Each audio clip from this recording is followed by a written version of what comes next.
Muy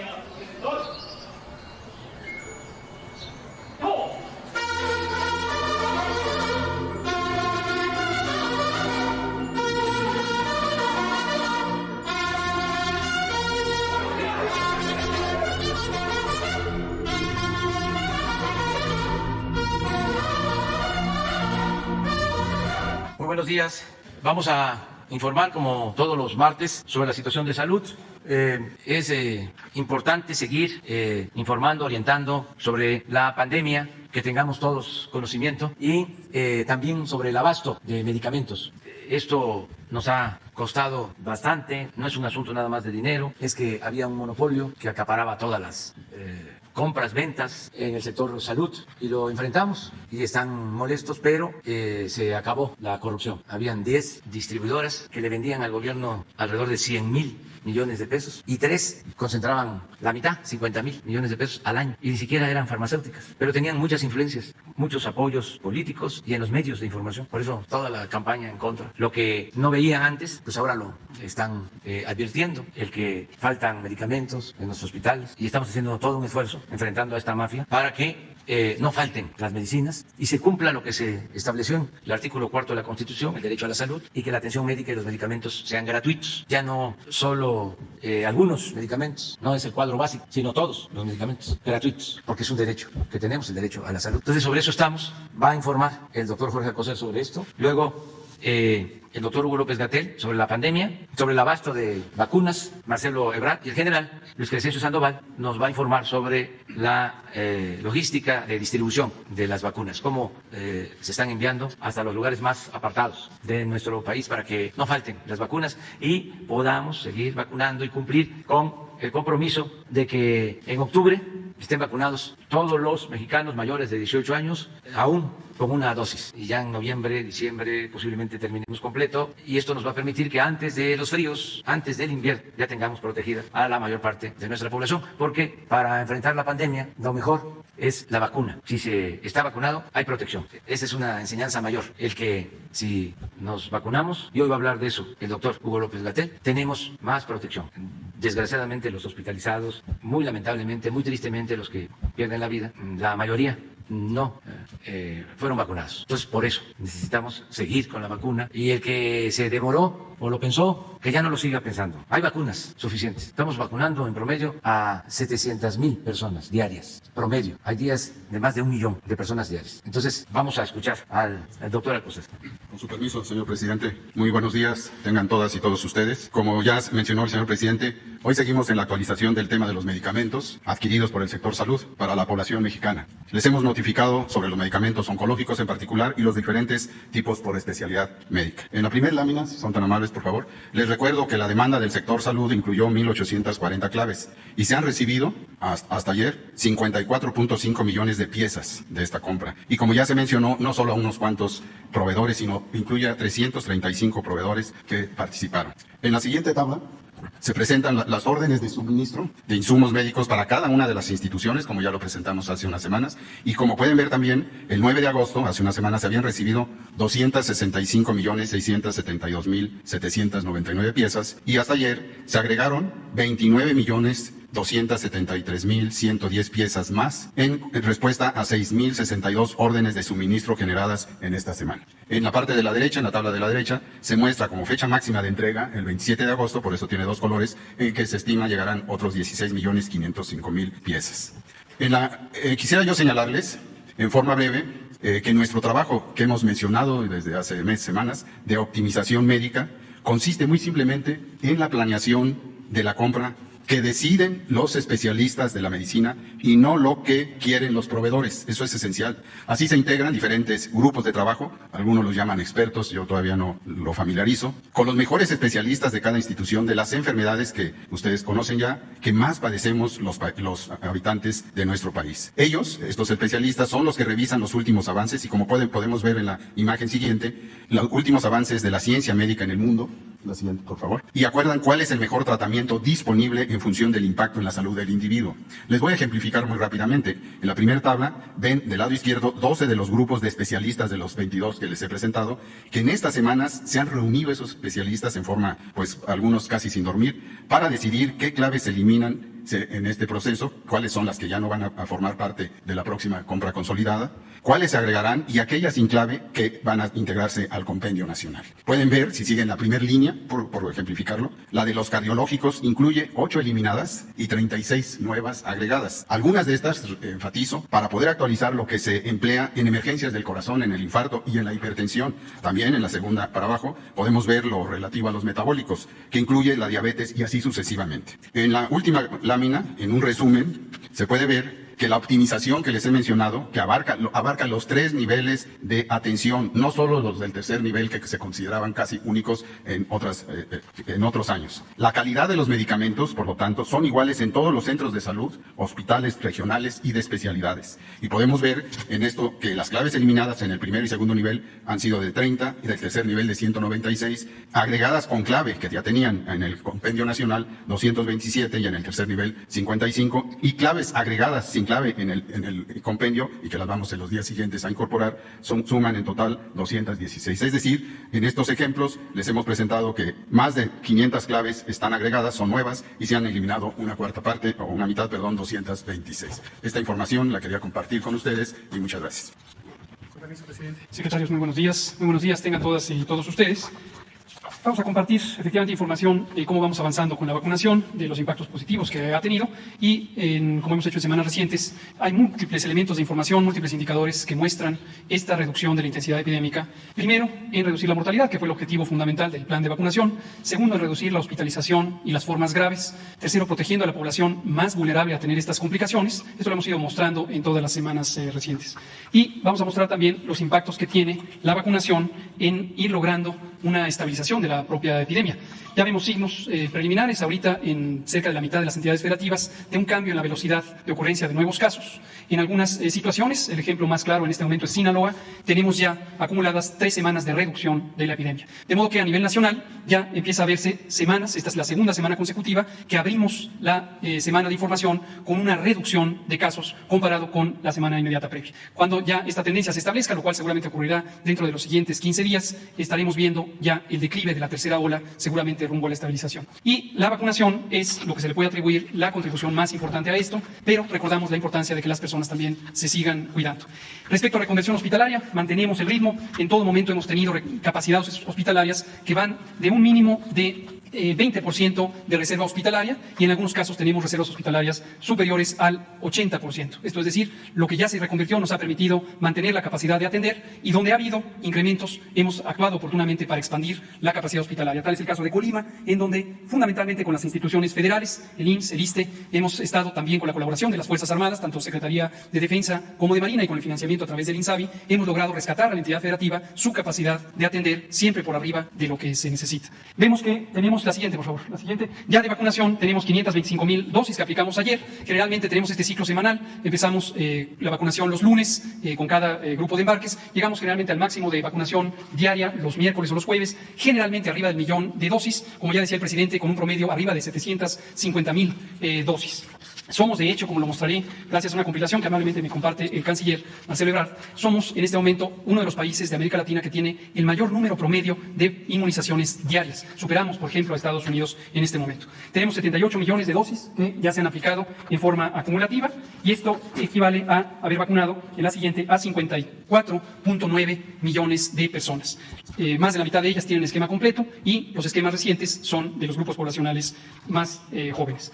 Esto es 61% de la población adulta ya está vacunada, ya está protegida con al menos una dosis y seguimos en muy buen ritmo para lograr la meta planeada de que al final de octubre tengamos a toda la población adulta vacunada con al menos una dosis. Posteriormente, de acuerdo al calendario de inmunización de cada tipo de vacuna, estaremos completando sus esquemas. En las siguientes 2 imágenes vemos exactamente estas evidencias que nos muestran la utilidad de la vacunación. 2 imágenes, una de hospitalización, que es esta. Lo que vemos es lo que hemos venido diciendo. Si tomamos todas las hospitalizaciones ocurridas desde el 1 de enero de 2021 hasta la fecha, 93% ocurrió en personas no vacunadas. Es decir, solamente un pequeño número, que es 3%, tuvieron esquema completo y a pesar de ello fueron hospitalizadas. ¿Por qué razón? Porque tienen generalmente comorbilidades o distintas situaciones que les hacen no tener una eficacia tan alta de la vacuna. Pero en general la vacuna da resultados y previene las hospitalizaciones. Quienes tienen esquemas intermedios también tienen una protección ya desde la primera dosis. Como hemos comentado muchas veces, con la primera dosis se logra más del 80% de del efecto posible de la vacuna, y eso se refleja en que solo 4% de las personas hospitalizadas eran personas con una sola dosis, pero la enorme mayoría, 93%, personas que no habían sido vacunadas. Y lo vemos lo mismo en las defunciones. Tenemos desde el 1 de enero a la fecha que 95.5% de las defunciones, todas y cada una de ellas muy lamentables, ocurrieron en personas que no se habían vacunado. En cambio, solo 2% ocurrieron en personas que se habían vacunado, y esto, como digo, es algunas situaciones en donde comorbilidades y otras situaciones de salud pudieran ser menos efectiva la vacuna. Muy importante, muy importante vacunarse. Tenemos la imagen de los vacunas recibidas, 93 millones, y por último el calendario de esta semana. Hoy estaremos recibiendo 226.980 dosis de Pfizer, mañana 585.000 para un total de 811.000, y esta es la tercera y última semana en donde hubo una reducción del abastecimiento de Pfizer por razones anticipadas de carácter técnico, pero ya la siguiente tendremos nuevamente altos volúmenes, arriba del 1,5 millones de dosis solo para esta compañía, además de las múltiples embarques que estaremos liberando de AstraZeneca y de CanSino, que estarán también contribuyendo a esto. Esto es todo. Muchas gracias, señor presidente. Con su permiso, señoras y señores, compañeras, compañeros. Bueno, brevemente dar el reporte. En primer lugar, recordar que estamos a casi un año, pocos días hace un año, de que se llevó el acuerdo entre México y Argentina para la producción de la vacuna AstraZeneca. A un año se han entregado más de 18 millones de dosis envasadas en México al gobierno de México. Se han destinado este número.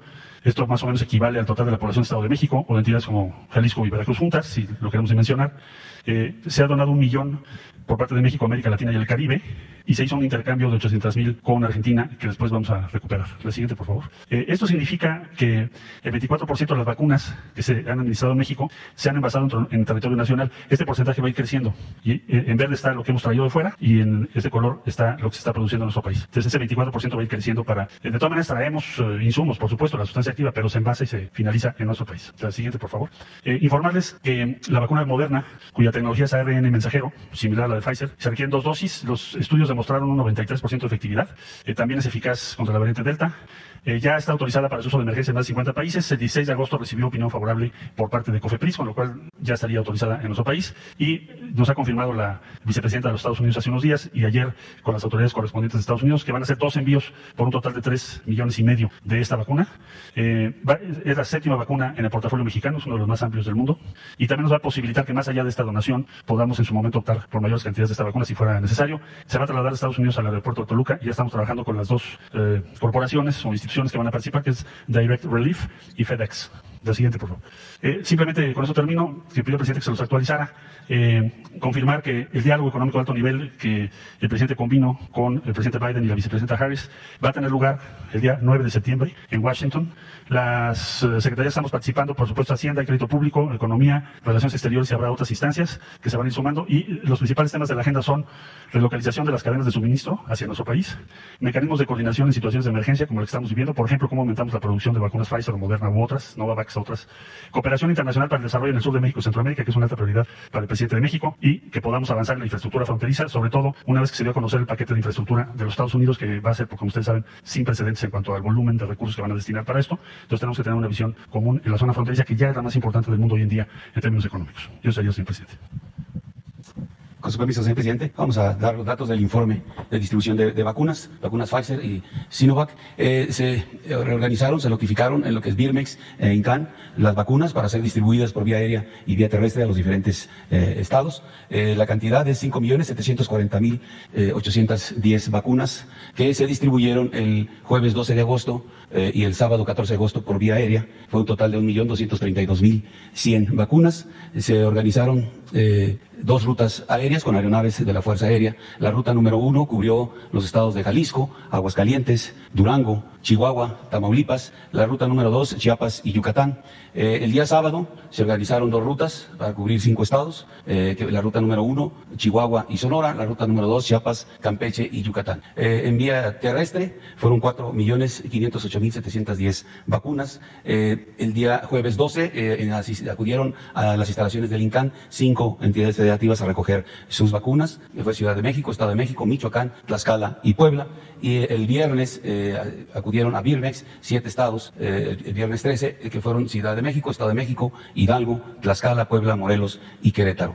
También se organizaron el día viernes 13 7 rutas saliendo de Birmex para abastecer a los estados de Michoacán, Jalisco y Colima, en la ruta 1, en la 2, Guanajuato, Aguascalientes, Zacatecas, en la 3, Nayarit y Durango, en la 4, Sinaloa, en la 5, San Luis Potosí y Coahuila, en la 6, Veracruz, Oaxaca, Tabasco y en la 7, Guerrero. A todas estas rutas que se hicieron se les dio seguridad por parte del Ejército Mexicano, de la Armada y de la Guardia Nacional. Adelante, por favor. El resumen de jueves, viernes y sábado: se distribuyeron 5.740.810 vacunas, vía aérea 1.232.100, por vía terrestre 4.508.710, como ya mencioné, distribución a 28 estados, se materializaron 46 movimientos con sus 46 escoltas para hacer llegar a los diferentes centros de vacunación el material.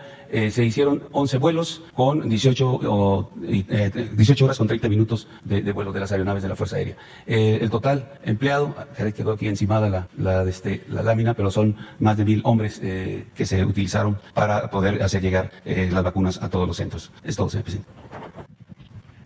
Muy bien, tenemos pendientes de ayer a 3 compañeros: a Pedro Domínguez, de Milenio, Diana Benítez, del Financiero, y José Sobrevilla, del Noreste. Buenos días, presidente. Pedro Domínguez, de Milenio.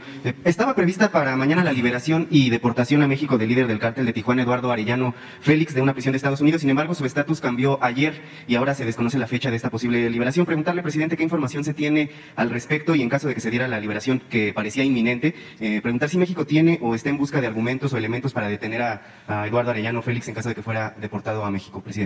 No sé si Marcelo tenga información sobre esto. Sí.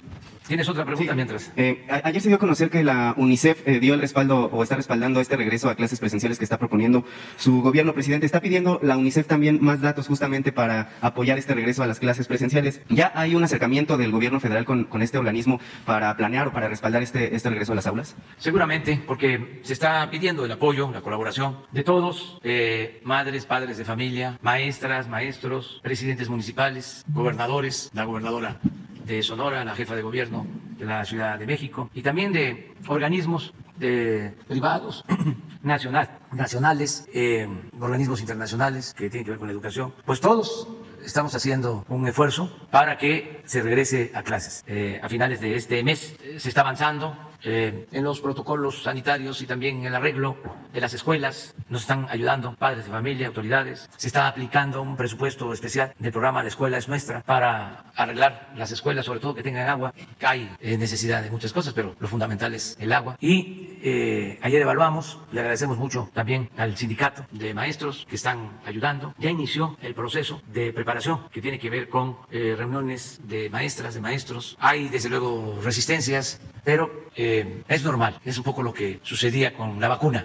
Quizá era menos el rechazo en el caso de la vacuna. Sí había un poco de rechazo. Y ahora ya se demostró de que ayuda. Hay también rechazo en el caso de la decisión de regresar a clases. En algunos casos, o muchos, tienen preocupación legítima de que los niños, las niñas, vayan a contagiarse, que puedan ser afectados, tener daños. Y otros pues se dejan llevar, la verdad, por toda la campaña, que no es contra el regreso a clases, sino contra nosotros. Es político. Si decimos, es de día, no, es de noche. Decimos, es de noche, no, es de día, hay que prender los faroles. Así están. Ayer estaba viendo una caricatura buenísima de los ciudadanos que interactúan en las benditas redes sociales. No creo que sea caricatura. A ver si nos manda y la encuentra Beatriz, que me la mostró ayer, sobre el regreso a clase. Es a un perrito que lo llevan a un centro comercial. Puede ser que te lo mande. Y da la idea de cómo los malquerientes están tratando de desacreditar el Reforma y el Universal y todos los medios que ya no reciben subvención. Pero sí, la mayoría está ayudando y es algo bueno. Ojalá Ili Ortiz y Junco, etcétera, etcétera, etcétera, cambien de parecer por sus hijos, por sus nietos, porque es muy importante el regreso a clases, la escuela, las clases presenciales, el que se vuelvan a encontrar las niñas, los niños en las escuelas. Es una terapia importantísima, socializar experiencias, volver a ver a las amiguitas, los amiguitos, dejar el encierro, dejar de estar sometidos al Nintendo, porque sí afecta. Entonces ya estamos preparándonos para el regreso a clases también. Que nadie se preocupe, es voluntario, no quieren llevar a los niños, a las niñas a la escuela, no se llevan y no hay ningún problema. Van a seguir habiendo clases por televisión, por internet, los medios públicos, sobre todo el Canal 11, estaciones de radio por internet, vamos a seguir como si fuesen clases presenciales, pero no es lo mismo, eso hay que tenerlo muy claro. ¿Sí se va a compartir la información que está pidiendo la UNICEF, por ejemplo? Sí, lo que pidan. La maestra Delfina seguramente va a informar sobre esto. ¿Tienes ya? Por favor. Con su permiso, señor presidente. Bueno, la información que tenemos es que se le cambió el estatus, ustedes mismos ya lo publicaron, ayer el jurídico nuestro nos notificó eso. Estados Unidos no tiene obligación de decirnos por qué, pero lo que asumimos o presumimos es que cambió la condición del testigo. Ya ha habido casos anteriores, es lo más probable, pero lo vamos a confirmar en el transcurso del día de hoy. Pero sí cambiaron el estatus. Quiere decir que no va a ser deportado hacia México el miércoles. Y en caso de que hubiera esta liberación o deportación, ¿hay argumentos en México para detenerlo en caso de que llegara acá? ¿Hay alguna Dependería de la investigación? Fiscalía General de la República. Pero por lo que nosotros hace, sí confirmo lo que usted está señalando en cuanto a que se cambió el estatus y presumimos que es por el cambio de calidad del interesado. Es decir, en otros casos lo han hecho cuando ya son testigos protegidos. Puede ser que esa sea la razón. Pero se la confirmo en el transcurso del día de hoy, cuando oficialmente me lo diga. Gracias. Nada más una precisión, las 3.5 millones de vacunas de Moderna que van a llegar, ¿forman parte de los 8.5 millones que ya se habían anunciado con anterioridad o son otras? Sí, y quiero aprovechar por eso, le agradezco mucho a Marcel que me haya permitido intervenir. Quiero agradecer al gobierno de Estados Unidos por su apoyo, por su colaboración, porque nos ofrecieron estas vacunas.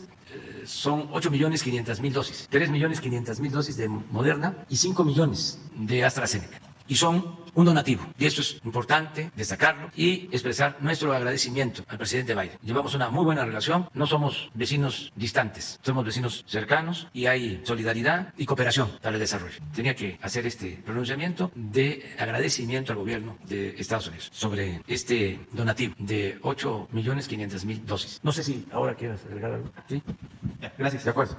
¿No apareció? Sí.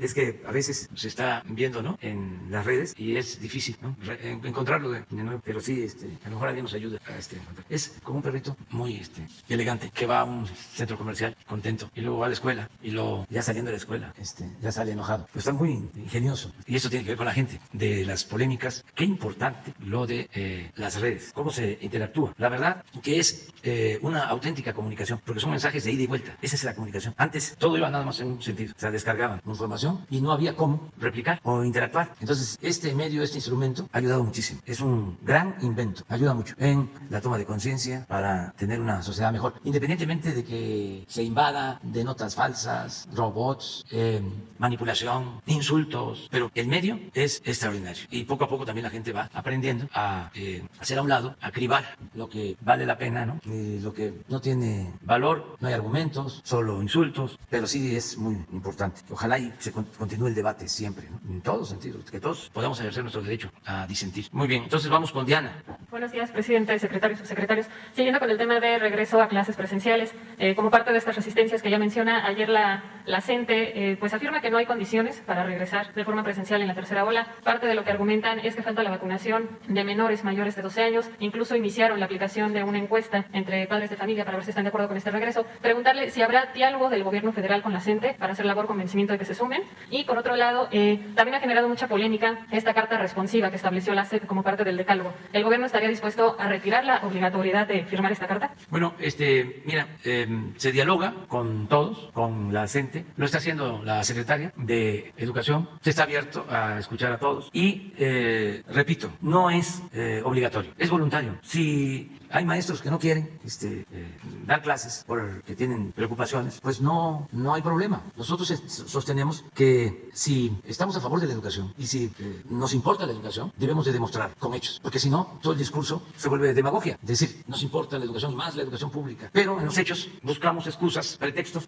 para no impulsar la educación. Imagínense un maestro que no cumple con su responsabilidad, ¿cómo va a decir de que la educación nos hace libres, que era lo que planteaba el presidente Juárez y los pedagogos más avanzados y progresistas? La educación, decía Freire, como práctica la libertad. Entonces, que cada quien asuma su responsabilidad. Y acerca de la carta, pues también no es obligatoria. Si van los niños a la escuela, no llevan la carta, no le hacen. Es que nosotros aquí tenemos todavía que enfrentar esta concepción burocrática, autoritaria, que se heredó del periodo neoliberal. Entonces, ¿ustedes creen que yo tuve que ver con la carta? Pues no. Fue una decisión abajo. Si me hubiesen consultado, hubiese dicho, no, Somos libres, prohibido prohibir, pero todavía tenemos que ir limpiando del gobierno de estas concepciones burocráticas autoritarias y desde luego terminar de limpiar el gobierno de corrupción y de ineficiencias, demoras. Hoy estábamos viendo en la mañana de que necesitamos intervenir en el caso de este joven que fue ultrajado y asesinado en Mérida. Pero el procedimiento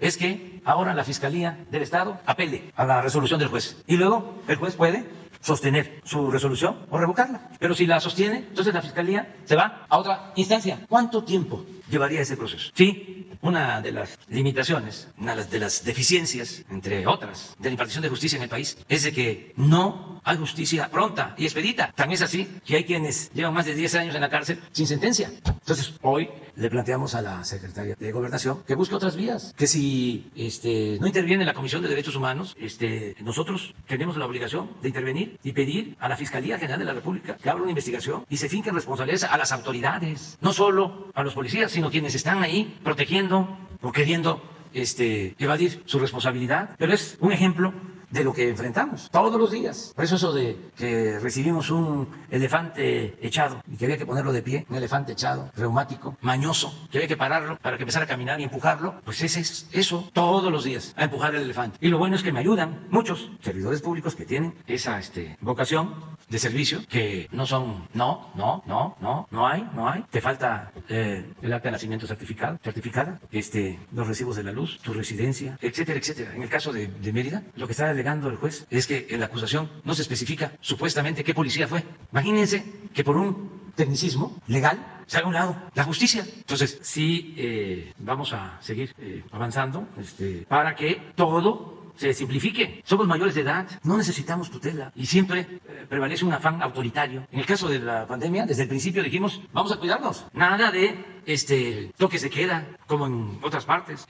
Nada que limite la libertad. En este caso de lo de la carta, pues sí, eso es una preocupación. También leí en las redes sociales un mensaje. Si te están pidiendo una carta para que tú seas responsable, imagínate del daño que va a correr tu hijo o tu hija. Y estoy seguro que los que hicieron la carta no estaban pensando en eso. Es una inercia, es una forma de pensar. Por ejemplo, porque si nosotros supiéramos, aquí estamos del sector salud, de que van a correr riesgo los niños, las niñas, pues sencillamente no se inicia el ciclo escolar, ¿o no es así? ¿Sí? ¿Para qué queremos la carta? Específicamente de quién fue la propuesta no sé, de esta carta. Pero lo digo aquí porque siempre digo lo que pienso y porque todo esto va ayudando, ¿sí?, a avanzar en la simplificación, en que se le tenga más confianza al ciudadano, en que no haya tantos trámites, trabas, que hay ciudadanos que pueden mentir, que no actúan bien, que son malos ciudadanos. Sí, los hay, pero no son la mayoría. La mayoría de la gente es responsable y lo demostró con la pandemia. Se portó y se sigue portando muy bien. No hubiésemos podido. Se imaginen si cuando empezó la pandemia, que estaba todo el sistema de salud por los suelos, porque así lo recibimos, en ruina.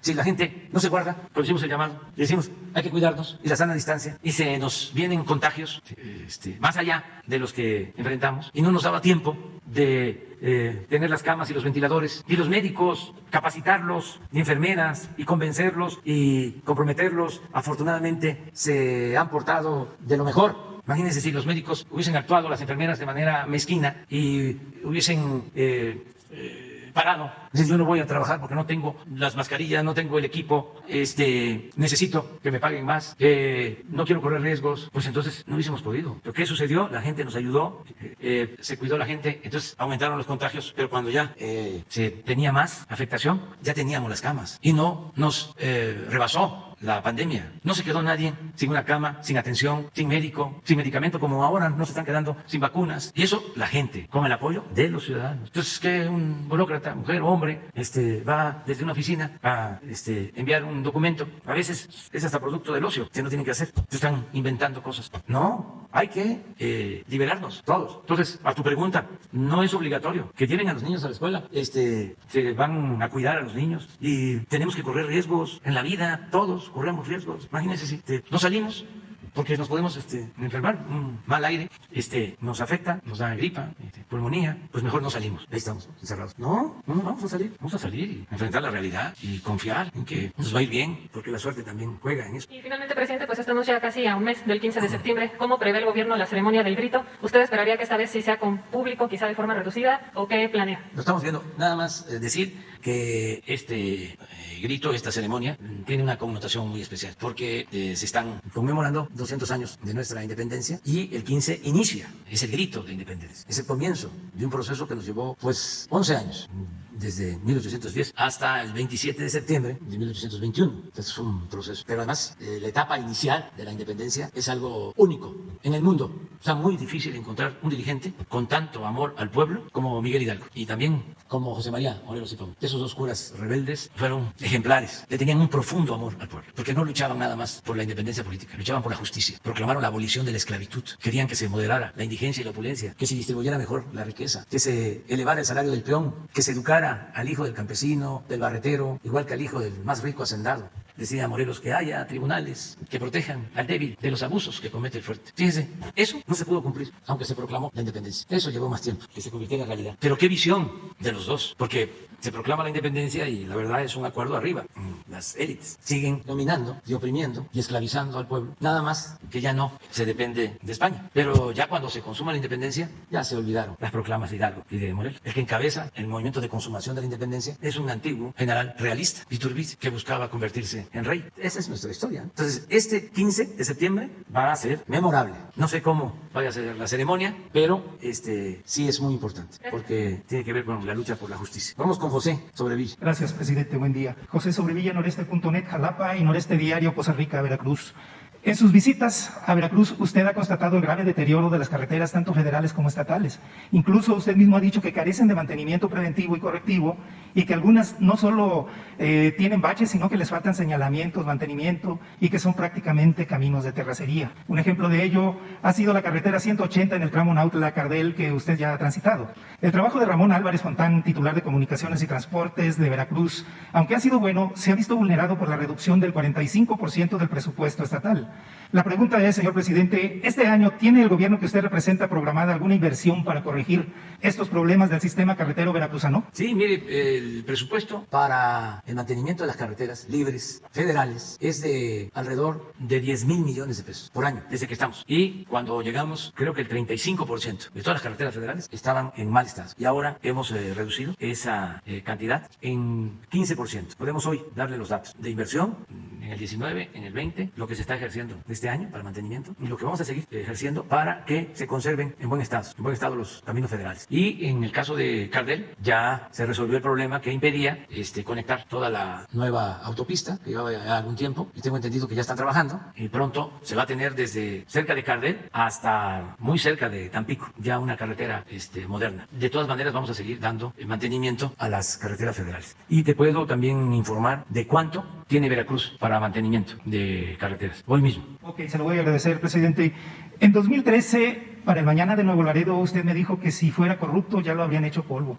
Hoy, después de 3 años de gobierno, porque en aquel tiempo estaba integrando apenas los comités de Morena con César Yáñez, ¿qué valor le da a aquella declaración y lo diría de la misma manera? Sí, no puede uno transformar sin autoridad moral. Mi escudo, mi ángel de la guarda, es mi honestidad, que es lo que estimo más importante en mi vida. Si fuese yo un ambicioso vulgar, si lo único que me interesara fuese el dinero o el poder por el poder, ya me hubiesen destruido. No hubiese yo resistido. Pero he salido adelante, el pueblo me ha apoyado y voy a seguir así, actuando con integridad, haciendo de mi vida pública una línea recta. Hay un dicho, nada más que es muy feo, mejor no lo voy a decir, está muy feo, es de mal gusto. Pero para actuar con rectitud, se requiere de honestidad y no tener un doble discurso, no ser hipócrita. Es sencillo, no mentir, no robar, no traicionar. Y esto es lo que nos ayuda mucho.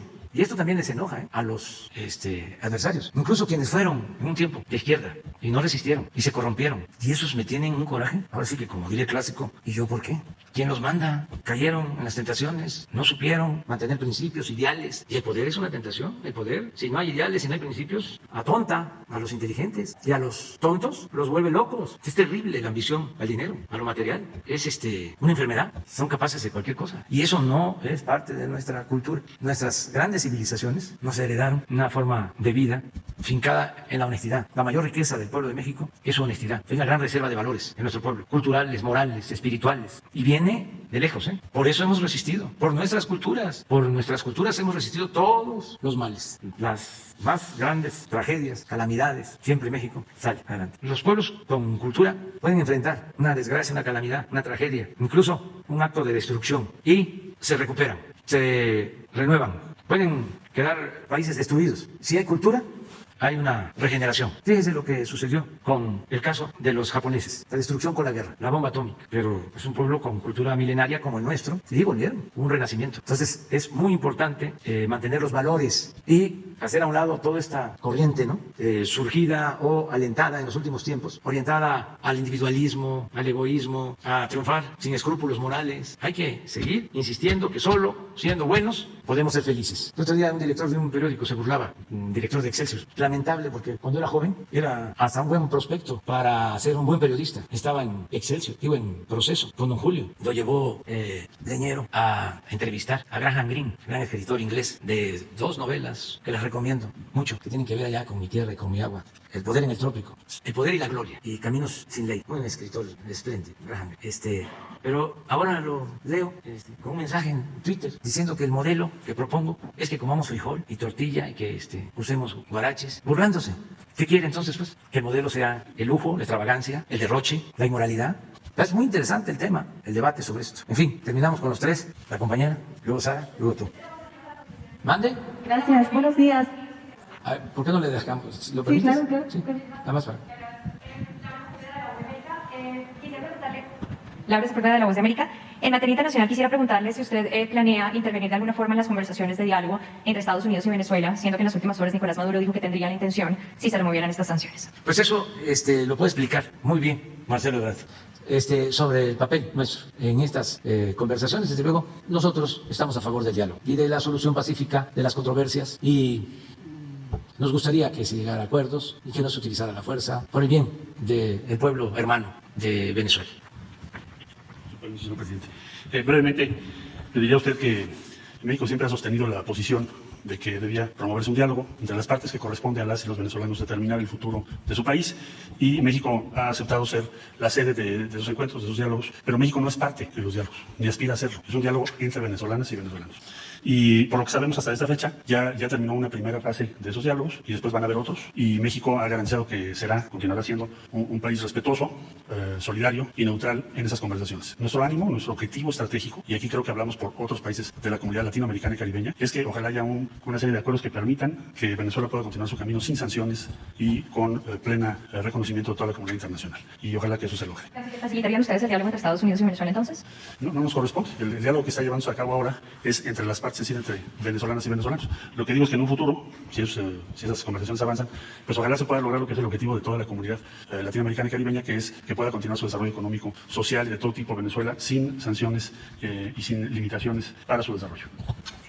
Y señor presidente, también aprovechando el tema, de inmigración específicamente, ¿cómo se está manejando el control del flujo de personas que están tratando de ir al norte, que en este momento están en zona fronteriza, que no han podido ingresar al país? ¿Cómo se está avanzando en materia migratoria? Y también si tienen una fecha estimada para la apertura de la frontera. Gracias. Sí, acaba de hablar Marcelo sobre un diálogo estratégico con este propósito que va a llevarse a cabo en Washington. ¿Por qué no explicas más sobre el tema? Creo que eso responde tu pregunta, lo que va a exponer el secretario. Sí. Por su permiso, señor presidente, el diálogo económico de alto nivel no se había llevado a cabo desde 2016, se había suspendido. No lo encabezan los presidentes, nunca lo han encabezado los presidentes, lo encabeza por parte de Estados Unidos la vicepresidenta y por parte de México, en este caso los secretarios, la secretaria de Economía, el secretario de Relaciones Exteriores. El secretario de Hacienda no va a poder asistir porque tiene que presentar el presupuesto, entonces seguramente tendremos al subsecretario de Hacienda y otras dependencias del Gobierno de México. Ahora, ¿cuáles son los objetivos primordiales para este diálogo? Uno de ellos tiene que ver con el desarrollo en el sur de México. ¿Cuál es el objetivo? Promover la inversión, promover el crecimiento económico y las oportunidades. ¿Qué es lo que ha sostenido el Gobierno de México en voz del señor Presidente de la República, el licenciado López Obrador? Que solamente con una cooperación internacional para el desarrollo en el sur de México y en Centroamérica puede aspirarse a que quienes decidan migrar no lo hagan forzados por la pobreza, porque hoy en día el grueso de los flujos migratorios están generados por la pobreza. Hay también inseguridad, pero sobre todo pobreza, falta de oportunidades, y ahora se agudizó con la pandemia. Estamos viendo flujos migratorios, no solo en el caso de México, sino de varios países de la región y en otras partes del mundo, grandes flujos migratorios que están siendo producidos por el impacto social y económico de la pandemia. Entonces, en síntesis, 9 de septiembre tendremos este diálogo. Pensamos muy oportuno, porque Estados Unidos acaba de anunciar su paquete de inversiones sin precedentes. Estamos hablando de trillones de dólares. Muy importante, las prioridades que lleva México, se las vuelvo a comentar: relocalización de cadenas de suministro, mecanismos de coordinación en situaciones de emergencia, cooperación internacional para el desarrollo en el sur de México y Centroamérica, y por último, la infraestructura fronteriza. Preguntaba usted sobre la frontera también, cuándo se va a regularizar. Bueno, Lo que nos han comunicado las autoridades norteamericanas, recientemente estuvo aquí el secretario Mayorkas, es que no van a poder hacerlo en el corto plazo como lo habíamos previsto en los dos países. ¿Por qué? Porque hubo un incremento en los contagios, que se derivan no solo de la variante Delta, sino otros factores que ya explicó tanto el secretario como el subsecretario de Salud, y en Estados Unidos están en la misma circunstancia. Entonces, pero de que va a ocurrir que haya una regularización, una normalización de la situación, eso es indudable, pero sí tenemos que calcular cuando esté hacia la baja esa ola y no hacerlo en este momento, es lo que nos comentó el gobierno de Estados Unidos. A usted. Gracias, señor presidente. Buenos días a todos. Liliana Noble de Pulso Saludable. Preguntarle, señor presidente, si sigue en vigencia el decreto para la eliminación de la importación de los cigarros electrónicos, porque al parecer la Secretaría de Economía lo eliminó. Conocer cuáles serían los riesgos de que se puedan vender estos dispositivos que son cero saludables para los ciudadanos. Esa sería mi primera pregunta. Pues es parte de lo que comentaba aquí, con toda franqueza y transparencia. Al interior del gobierno hubieron discrepancias. La Secretaría de Salud sostuvo desde el principio que estos aparatos, ¿cómo se les llama? Sistema alternativo de consumo de nicotina. Pero se conocen como cigarros electrónicos. Bueno, Salud dijo, no, esto daña. Y hubieron otras opiniones. Entonces me plantearon a mí la situación y dije no, porque afecta a la salud y no vamos a permitir nada que afecte a la salud. Sin embargo, pasó el tiempo y expuesto de otra manera, yo firmo un decreto para permitir la importación, no exactamente de estos cigarrillos, pero de algo parecido. Y entonces los de salud protestan, incluso aquí, no sé si fuiste tú o una compañera, me dijo, oiga, ¿qué está pasando? Y ofrecí revisarlo. Entonces, ¿qué hicimos? Pues ya se corrigió el error y se cancela la importación de estos aparatos. Aun cuando no sean lo mismo, aunque se alegue de que no causan daño, nada que afecte a la salud. Y además, si ellos, que son los responsables de esta materia, nos recomiendan de que no se permita la importación, pues tenemos que hacerles caso. Y se corrigió. Eso también es importante, o sea, no ser aferrado, no caer en la autocomplacencia, sino saber rectificar cuando se comete un error. Todos cometemos errores. Imagínense un error cuando se trata de la salud del pueblo. Pues cómo no se va a corregir. Entonces, así se actuó y ya se firmó el nuevo decreto. Gracias, señor presidente. Y en una segunda cuestionamiento, quisiera saber, hace como 2 semanas aproximadamente, Cancino hace la recomendación de la aplicación de la segunda dosis, el refuerzo. La mayoría de las personas que están vacunadas con este biológico son los maestros. Quisiera conocer la opinión, no sé si el doctor Alcocer, el doctor Gatell, usted, si van a aplicar este segundo refuerzo, ¿cuándo empezarían? Pues yo creo que el doctor López-Gatell podría explicarlo. Yo lo que quiero introducir en la respuesta del doctor es de que, como es natural, las farmacéuticas pues quieren que se consuman más vacunas y nosotros tenemos que adquirir las vacunas que son necesarias y definir una política de protección a la gente, no una política mercantil o comercial. Cada quien tiene su función. Las farmacéuticas están en su papel, no es ningún cuestionamiento, pero el gobierno pues también tiene que cuidar el presupuesto, que es dinero de todos, no se puede desperdiciar y se tiene que actuar a partir de fundamentos científicos, no de declaraciones o de boletines. Entonces, Hugo puede informar sobre esto.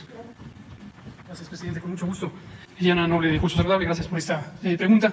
Como hemos venido comentando a lo largo de las semanas recientes, en el sentido de lo que acaba de decir el presidente, nosotros siempre buscamos tener la evidencia científica más sólida, más consistente, más actualizada, que permita tomar decisiones técnicas correctas. Y es muy importante visualizar que la evidencia científica va cambiando a lo largo del tiempo.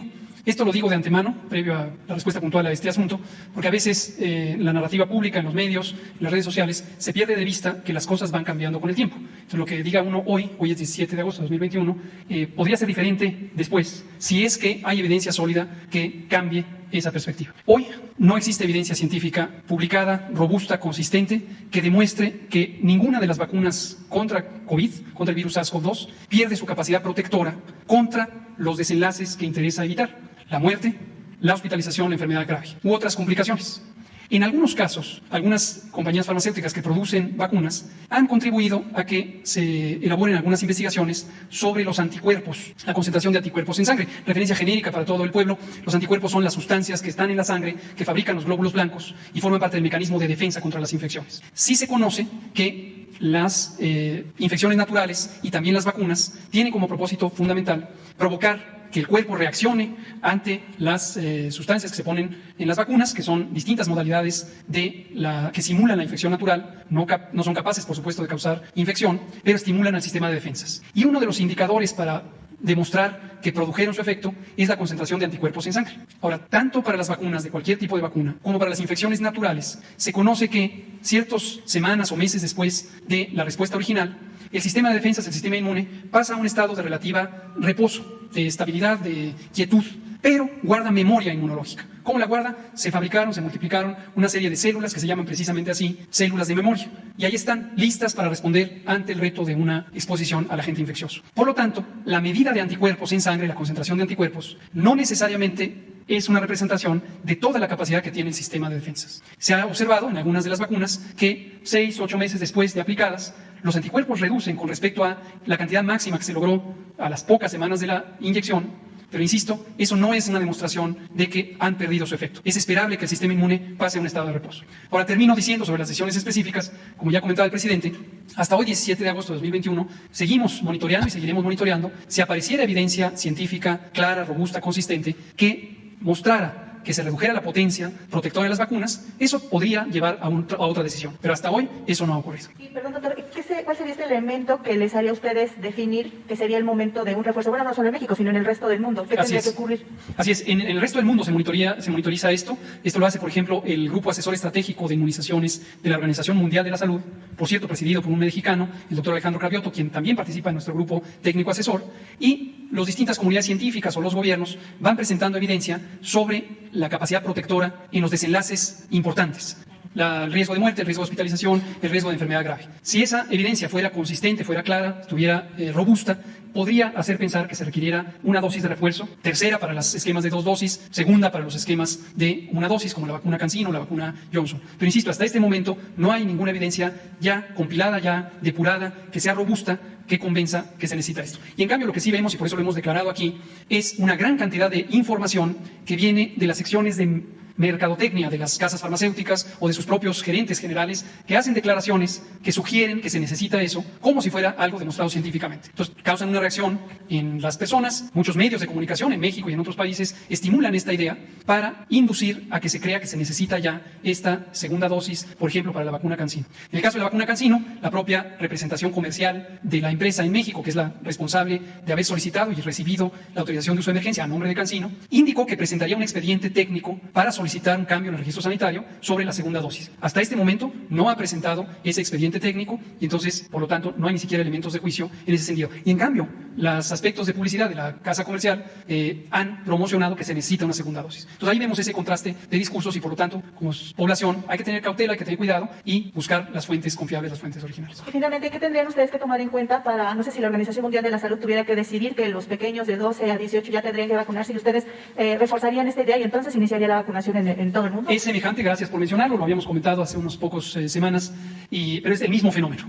¿Se necesita o no vacunación en menores de edad? Es una pregunta científica completamente válida, completamente necesaria, que nosotros mismos, como responsables de la salud de México, nos hacemos frecuentemente y estamos monitoreando la evidencia científica. Vacunar a los menores de edad fundamentalmente se ampararía en 2 propósitos. Uno, si fuera una población que tiene un riesgo de desenlaces desafortunados, mortalidad, enfermedad grave, enfermedad complicada, alto, un riesgo alto, podría ser que se necesitara protegerlos. Con unas vacunas, todas ellas, que tienen como utilidad fundamental reducir ese riesgo. Muy afortunadamente, como lo hemos venido mostrando aquí desde hace varias semanas, el segmento poblacional de menores de 18 años no tiene riesgos altos de complicarse. Se puede contagiar, no hay duda alguna. Puede haber casos también de enfermedad en ese segmento de la población, pero es de una magnitud sumamente limitada. Un dato concreto de hoy, al corte de hoy.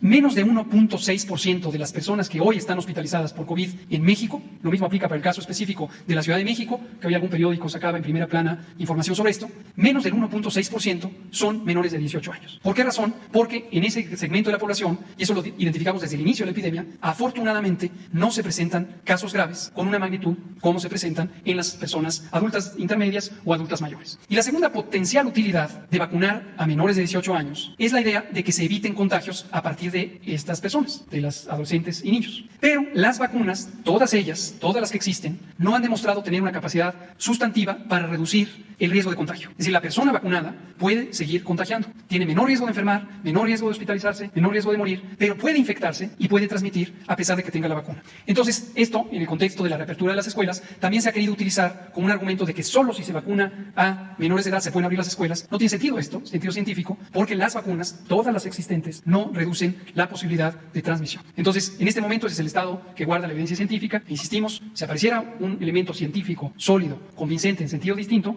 posiblemente consideraríamos un sentido distinto. Gracias. Sí existen en algunos casos, igual que en el adulto, posibilidades de secuelas. El tema es la proporción. Insisto, el dato que acabo de dar, 1.6% o menos son menores de 18 años. Si nos vamos a menores de 12, es todavía una proporción mucho menor. Pongo un ejemplo ilustrativo. En este momento, en Centro Médico Nacional Siglo XXI del Seguro Social, en el Hospital de Pediatría, hay 4 camas disponibles, hay 2 niños hospitalizados. ¿Por qué están hospitalizados? Aunque tienen COVID, no es por el COVID. Son 2 niños con leucemia, un hombre y una mujer, con leucemia, una enfermedad que debilita el sistema inmune y su tratamiento afecta a múltiples órganos. Y resultaron positivos a COVID. Y por eso están hospitalizados por la leucemia, pero además uno de ellos prolongó su hospitalización por el hecho de que resultó positivo a COVID. Entonces, este es el perfil de lo que vemos como secuelas, como complicaciones en los niños. En el adulto también ocurría ese fenómeno, pero hay muchos otros, la mayoría, que no tienen la necesidad de una enfermedad tan grave que justifique la hospitalización, pues el propio COVID. Pero en los niños son estas enfermedades, estas comorbilidades, las que hacen que puedan tener algunos de ellos secuelas. Y hemos pensado que en su momento las protecciones específicas deben destinarse a estas condiciones de salud que agravan la condición, la probabilidad de daño, independientemente de la edad, pero también incluidos los menores. Gracias. Sara, no encontraron. A ver si ese es. No. Bueno, eso sí, esa ya la vi. Ya la tengo, como se decía con las figuritas. Sí. Mamá, voy a ir a la escuela mañana. No, mijo, no es seguro. No, pero también la otra es similar, pero bueno, esto es lo que. Pero la verdad es la oposición que está en contra de esto. Afortunadamente, pues se argumenta, como lo acaba de decir ahora el doctor, en el caso de que se presentara una situación de gravedad, pues actuamos de inmediato. Si científicamente se demuestra que es necesaria y de utilidad la vacuna para niños, vamos a la vacuna. Pero tenemos que ir actuando poco a poco, con prudencia, con evidencias, ¿no? Adelante, Sara. Gracias, presidente. Buenos días. Sobre este regreso a clases, para seguir con este tema, preguntarle al doctor Gatell si nos podría decir qué porcentaje de los niños que se contagian de COVID recaen en enfermedad grave. Ya habían mencionado hace unos días, pero si en este contexto del regreso a clases, pues con mayor información no sería conveniente tratar de explicar a los padres qué es lo que ocurre, ¿no? Para esta preocupación. Y también se ha hablado de que hay un alto porcentaje de obesidad infantil. Sí, en este caso se recomendaría a los padres de aquellos niños con obesidad o con otro tipo de enfermedad que ellos sí se quedaran en casa o si asistieran a la escuela. ¿Cuál sería la recomendación? A ver, yo soy partidario de que todos asistan, todos los que puedan y quieran. ¿Sí? No podemos caer en esa discriminación. Se tiene que orientar y se tiene que concientizar, pero no prohibir, ni menos a los niños, ¿no? Que por obesidad o por cualquier otra causa, si ellos están bien, asistan a la escuela. Pero en fin. Me refiero por el tema de que pudieran presentar una enfermedad más grave de COVID, pues. Con mucho gusto, muchas gracias por la pregunta. Ya hemos comentado el dato, lo comentamos de hecho a lo largo de las más de 140 conferencias vespertinas en varias ocasiones, por cierto, relativo a UNICEF, que hace rato preguntaban. Mantenemos una relación muy estrecha con UNICEF, precisamente UNICEF, el representante en México, Kristen Skooks, nos acompañó en varias ocasiones, lo recordarán seguramente, en las conferencias vespertinas sobre COVID, precisamente porque el tema de niñez fue en todo momento un asunto de gran importancia, como lo es, y lo monitoreamos. Desde tempranas fechas en la epidemia, pero hemos podido constatar que se mantiene esa situación. Sabemos que la minoría de los casos son menores de 18 años y del grupo de casos de personas enfermas de esa edad, que es menos del 10-12%, solamente 0.004% tienen alguna condición de gravedad, es decir, el requerimiento de ser hospitalizados. Y eso nos ha dejado desde el inicio de la epidemia, no solo a México, sino a todos los países del mundo, con una relativa tranquilidad. Por supuesto, es obvio, no sobra decirlo porque a veces también hay una distorsión de la narrativa. Cada niño que se enferme, igual que cada adulto que se enferme, pues es desafortunado. O sea, la discusión no es sobre casos individuales. Cada caso es desafortunado. No se diga cada persona hospitalizada o cada muerte. Pero a nivel poblacional, el riesgo, la probabilidad de que un niño en este momento tenga COVID es muy baja y la probabilidad de que un niño con COVID termine hospitalizado es muy, muy baja.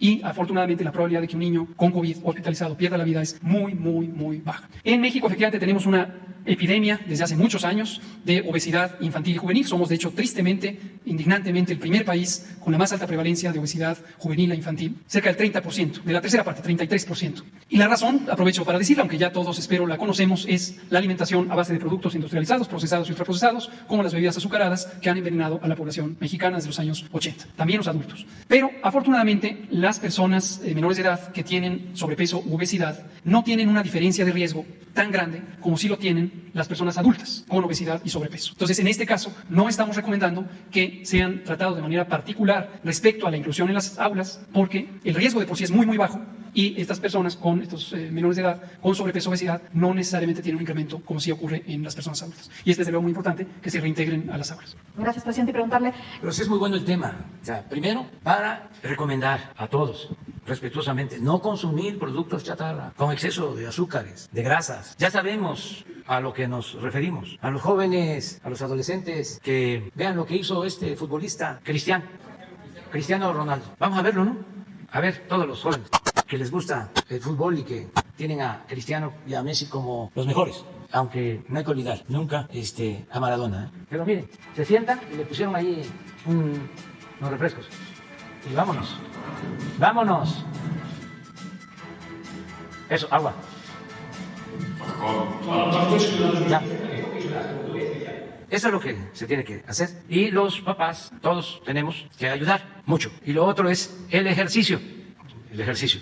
Comer sano, no beber refrescos industrializados o con exceso de azúcar. Es todavía notorio que en zonas muy pobres de México, los Altos de Chiapas, lo bueno es que no hay cervecerías, porque todavía hay la cervecería, las cantinas, pues es parte de la tradición, de la historia, aunque no le gusta a Naya, que dice que no deben de tomar caguamas, pero todavía hay, y nada con exceso.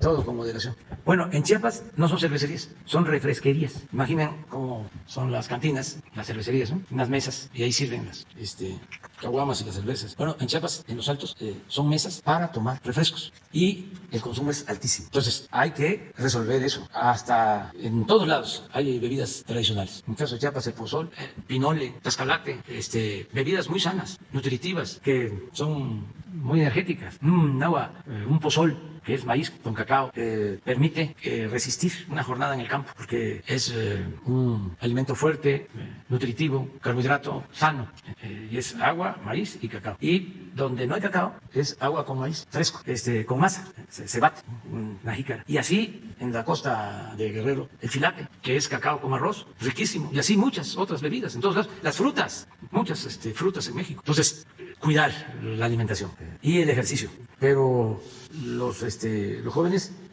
hacen su esfuerzo, y si hay campaña constante sobre esto, si todos ayudamos, va a mejorar mucho la educación. Yo pongo un ejemplo de algo que ha dado resultado con el tiempo: el cuidado del medio ambiente. Nuestras generaciones no éramos dados a cuidar la naturaleza, no nos habían formado así. Por ejemplo, en los pueblos teníamos le llamamos tirador o resortera para todo, para el toloque, la iguana o el pajarito.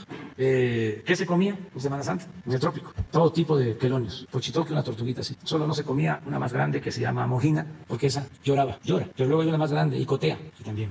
La tortuga, no solo caguama, sino la tortuga de agua dulce. Luego otro quelonio que parece de la prehistoria, que se llama guau, y otro todavía, así más antiguo, chiquihuao. Todo eso se comía en Semana Santa. No se podía comer carne, pero sí tortuga en sangre, tortuga en verde. Ya eso, como el comer la caguama o escuchar en Tepito toda esa mentira, todo ese mito de que huevos de caguama, joven, para que no le tiren de la cama, pensando que es sinónimo de virilidad, que todo eso es falso completamente. Bueno, pues ya no.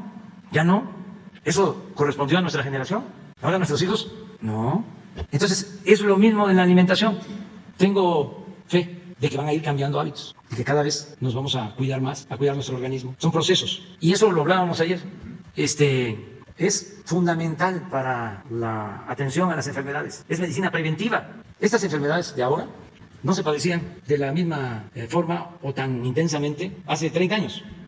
Diabetes, hipertensión, la misma obesidad, los cánceres, las enfermedades que tienen que ver con el riñón, ¿no? ¿Cuáles eran las enfermedades predominantes? Incluso las causas de muerte, las enfermedades estomacales, también las respiratorias, todas las relacionadas con la pobreza, la tuberculosis producida por hambre. Entonces, ahora son estas nuevas enfermedades y en muchos casos no se puede culpar del todo, pero son los hábitos o los malos hábitos alimenticios. Por eso sí estamos pendientes y vamos a cuidar. Una de las cosas que podemos hacer todos los papás es que recomendarle a los niños o que en la lonchera pues se les pongan alimentos sanos y recomendarles que no consuman y que en las escuelas no se permita que se vendan productos chatarra. O sea, es una labor que tenemos que hacer entre todos para cuidarnos. Le quería nada más decir que cómo va la elaboración del paquete económico. Había ofrecido que estaría aquí el secretario de Hacienda.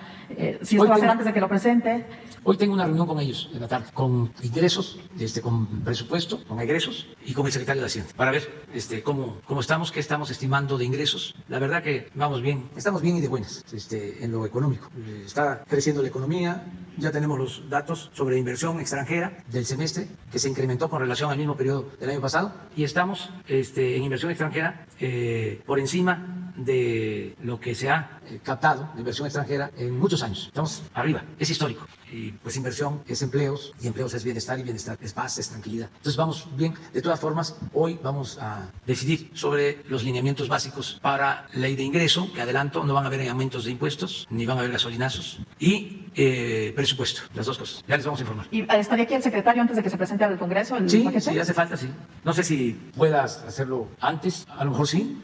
Yo voy a informar el día primero. ¿Cómo va a ser el informe? Aquí, porque no podemos hacer de otra manera, pero el día primero informo. Gracias.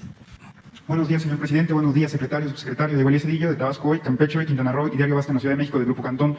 Señor presidente, con motivo del 11º aniversario de Diario Basta el día de ayer en la Ciudad de México, el periódico publicó en sus páginas interiores una rememoranza de lo que fue el evento en el Estadio Azteca, cuando usted, a 3 días antes de cerrar la campaña. Bajo esta premisa, presidente, me gustaría preguntarle si al terminar estos eventos y al ganar la elección el día 1 de julio, ¿qué fue el pensamiento que pasó por su mente cuando por fin le entregasen los resultados de la elección, en el cual usted resultó ganador como presidente de la República Mexicana, bajo el contexto que pues, muchas personas aspirarían a obtener dicho cargo de elección popular, y rememorando también un poco todos estos años de lucha, ¿no? Estos años de lucha que vienen desde los 70, desde los 80. Si ese joven que trabajase en su momento con la señora Julieta Campos, con don Enrique, con el gobernador Leandro Robledo Aguade, ¿cuál sería el pensamiento que tendría del hoy presidente de la República? Si usted me lo permite, presidente. Gracias. Bueno, yo me he formado abajo desde hace muchos años de lucha. Por eso no puedo fallar, porque a lo mejor si me hubiese yo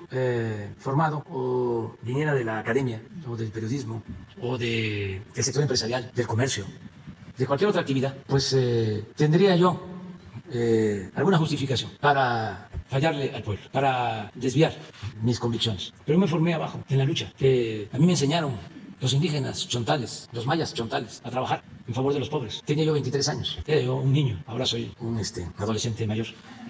Entonces, muchos años, abajo, siempre luchando por la democracia, por la justicia. Llegamos aquí por voluntad del pueblo y no podemos fallar. Y lo que ofrezco es disculpas a nuestros adversarios por lo que estamos haciendo, si ellos consideran que les afectan nuestras decisiones o nuestra forma de ser y de pensar, sinceramente. Pero no podemos actuar de otra manera. Estaríamos traicionando toda una trayectoria de lucha. Sería lamentable. Imagínense tanto tiempo luchando, hablando en plazas públicas. Tengo la satisfacción de que casi en todos los periodos de lucha como opositor he escrito libros, ahí están, desde uno que se llama precisamente Los Chontales, de esa experiencia, otro ya en lo político, que se llama Tabasco, víctima del fraude electoral, en el 88, y así, todo lo que he hecho también lo he plasmado en libros. Entonces ustedes van y buscan ese libro de 1988, lo que digo ahí y lo que estoy haciendo ahora, no hay diferencia de fondo. Entonces, ya me falta poco si ganamos en la revocación de mandato, en la consulta de principios de abril, pues voy a terminar a finales de septiembre del 24 y me voy a ir con mi conciencia tranquila. Feliz. Entonces, por eso tenemos que seguir adelante, llevando a cabo la transformación, y se va avanzando y vamos a seguir avanzando y lo hacemos todos. Yo no podría resistir sin el apoyo del pueblo. El pueblo es el que me ha sacado siempre a flote. Esta lección la tengo bien aprendida, es el pueblo. Y el pueblo es mucha pieza, lo que decía el presidente Juárez.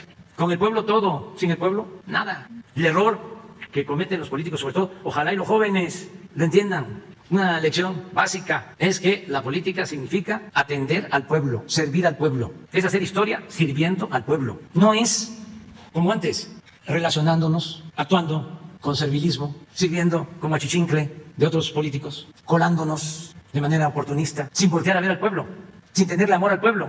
Ese camino que no significa beneficios para la sociedad, para una nación, además, en lo personal, se convierte en una trayectoria fracasada, no lleva a nada, eso es la nada, lleva nada más a dar vergüenza, pena ajena. La política no es eso ya. Si no se le tiene amor al pueblo, si no se le tiene amor al prójimo, si lo que se busca es el poder por el poder, además de que no se contribuye en nada, el que se piense político de esa forma está condenado a fracasar.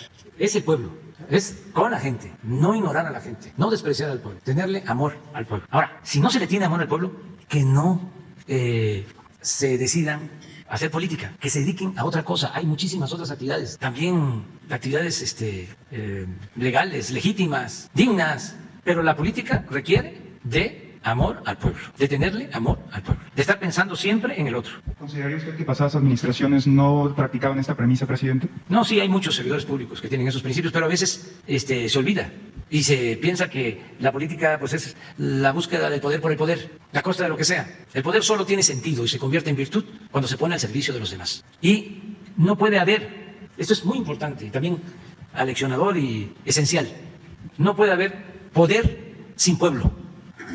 No puede haber poder sin pueblo. Es como Kratos sin Demos. La democracia es Demos, pueblo, Kratos, poder, poder del pueblo.